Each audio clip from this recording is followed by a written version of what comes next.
Hello guys! Welcome back to my YouTube channel. This is your Junray PH. Ang video na ito ay ituturo ko sa inyo kung paano gumawa ng Facebook new page experience kahit walang followers at likes gamit lang ang cellphone. Kung gusto mong malaman ang tricks na ito, keep on watching. Kung bago ka pa lang sa video na ito, huwag kalimotang mag-like, subscribe, and hit the notification bell para lagi kang updated kapag may bago tayong video na i-upload. Let's get started.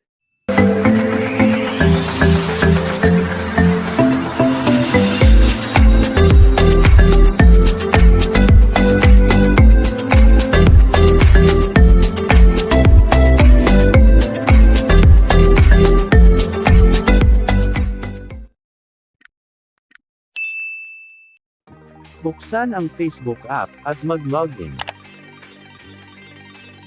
Pindutin ang tatlong linya. Pindutin ang Pages.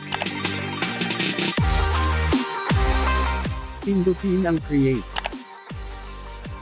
Pindutin ang Get Started.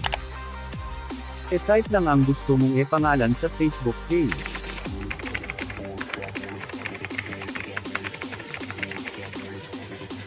Pindutin ang Next. Pindutin ang Music or Band. Pindutin ang Create. Pindutin ang Next. Pindutin ulit ang Next.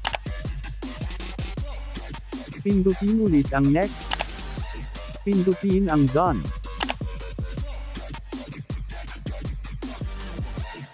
Kapag may nag-pop up, pindutin ang Start Tour. Pindutin ang Next. Pindutin ulit ang Next.